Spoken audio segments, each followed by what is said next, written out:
So hello friends, स्वागत है आप सभी का। वीडियो में हम लोग जानेंगे दारोगा कैसे बने। दारोगा बनने के लिए आपको कौन सा सब्जेक्ट लेके पढ़ाई करना पड़ेगा, किस क्लास तक पढ़ाई करने के बाद आप दारोगा बनने के लिए योग्य हो जाए, आपको कितनी हाइट चाहिए, आपका चेस्ट कितना होना चाहिए और आपको कितनी रनिंग करनी पड़ेगी। दोस्तों ये सारी चीजें जानेंगे। आपके एज के बारे में भी हम लोग बात करेंगे। तो अगर आप दारोगा बनना चाहते हैं, आप इस बारे में जानना चाहते हैं, तो बिल्कुल अपना थोड़ा सा कीमती समय निकाल के इस वीडियो को पूरा अंत तक जरूर देखिए। आपको बहुत कुछ तरीके से तैयारी करनी चाहिए। तो एक एक करके सारी बातें आज की वीडियो में बताने की कोशिश करूंगा और कोशिश करूंगा कि जितनी ज्यादा जानकारी हो सके इस छोटी सी वीडियो में आपको दे सकूं। तो सबसे पहले हम लोग जान लेते हैं कि कौन से सब्जेक्ट से पढ़ाई करनी चाहिए और किस क्लास तक पढ़ाई करने के बाद आप दारोगा। तो देखिए बहुत सारे स्टूडेंट के मन में डाउट होता है कि दारोगा बनने के लिए कौन सी स्ट्रीम लेनी, साइंस स्ट्रीम लेनी चाहिए, कोई बोलता है आर्ट्स लेनी चाहिए, कोई बोलता है कॉमर्स लेनी चाहिए। तो देखो जैसे कि आप सभी को पता है कि 10th के बाद हमें स्ट्रीम चुननी पड़ती है। आर्ट्स, कॉमर्स, साइंस, ये 3 स्ट्रीम होती है और जिस स्टूडेंट का जिसमें इंटरेस्ट होता है अपने अकॉर्डिंग वो चुनता है। लेकिन अब बात आती है कि कौन सा स्ट्रीम लेना चाहिए अगर आपको दारोगा बनना है।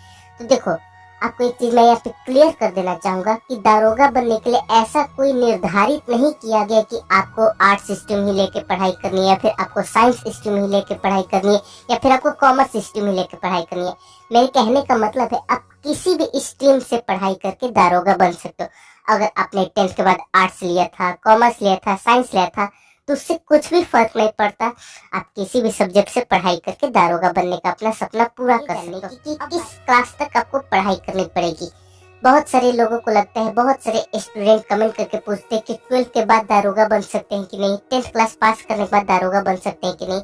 तो देखो अगर आपको दारोगा बनना है तो आप सबसे पहले 10th क्लास पास कीजिए, उसके बाद आप 12th क्लास पास कीजिए। उसके बाद दोस्तों आपको अपनी डिग्री कंप्लीट करनी पड़ेगी, यानी कि आपको अपना ग्रेजुएशन कंप्लीट करना पड़ेगा। ग्रेजुएशन आप कोई भी सब्जेक्ट ले सकते हो, आप बीए कर सकते हो, बीकॉम कर सकते हो, बीएससी कर सकते हो, किसी भी स्ट्रीम से ग्रेजुएशन कंप्लीट कीजिए। उसके बाद जब भी वैकेंसी है आप उसमें अप्लाई कर सकते हैं। ऑनलाइन अप्लाई होता है। उसके बाद आपका एग्जाम होगा, रिटन टेस्ट होगा, उसके बाद आपका फिजिकल टेस्ट होगा। उसके बाद अगर आपने अच्छी तरीके से सब कुछ क्लियर कर लिया तो आपने अभी तक 2 बातें जानी कि किस क्लास तक आपको पढ़ाई करनी चाहिए और कौन से सब्जेक्ट से पढ़ाई करनी चाहिए। एक और बात मैं यहाँ पे बता दूं, इसमें मिनिमम मार्क्स की कोई भी वो रिक्वायरमेंट नहीं है कि आपका मिनिमम 50% होना चाहिए या फिर 60% होना चाहिए। अगर आपके मार्क्स थोड़े कम है तब भी आप एलिजिबल हो। आपको बिल्कुल भी परेशान होने की जरूरत नहीं कि आपके मार्क्स कम है तो आप दारोगा बन सकते हो कि नहीं। बिल्कुल बन सकते हो, बस आपको अच्छे तरीके से जो एग्जाम होगा उसे क्लियर करना होगा, जो फिजिकल टेस्ट रनिंग वगैरह होता है उसको आपको क्लियर करना होगा। अब बारी आती है ये जानने की कि किस तरीके से तैयारी करेंगे। उसके बाद हम लोग हाइट के बारे में जानेंगे। तो देखो सबसे अच्छा तरीका होता है किसी भी एग्जाम को क्लियर करने का। अब जिस भी एग्जाम की तैयारी करना चाहो, मान लो कि आपको दारोगा बनना है, तो अब जिस भी राज्य से हो उस राज्य में जो भी दारोगा की जो पहले वैकेंसी आई हुई होगी उसमें जो एग्जाम हुआ होगा, तो उस एग्जाम में जो क्वेश्चन पेपर आया था उस पेपर को आप जुटाने की कोशिश करो। उस क्वेश्चन में आप देखो कि किस तरीके से उसमें क्वेश्चन है, किस लेवल का क्वेश्चन है, किस तरीके से क्वेश्चन पूछा गया। इस तरीके से आप देखोगे तो आपको एक आइडिया मिलेगा कि हाँ इस तरीके से तैयारी करनी है।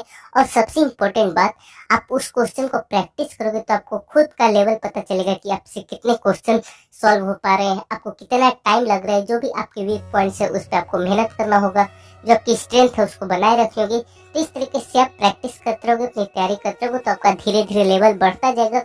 और दारोगा में भर्ती होने के लिए रिटेन तो इम्पोर्टेंट है, उसके साथ साथ आपको अपने फिजिकल पे भी ध्यान देना होगा। आपको दौड़ वगैरह की प्रैक्टिस लगातार करते रहनी होगी। अब हम लोग बात कर लेते हैं कि हाइट की, कि कितनी हाइट होनी चाहिए। तो देखो जो वैकेंसी आती है दारोगा की हर राज्य में अलग अलग आती है और हर राज्य के अकॉर्डिंग इसकी जो हाइट होती है थोड़ी सी ऊपर नीचे होती है।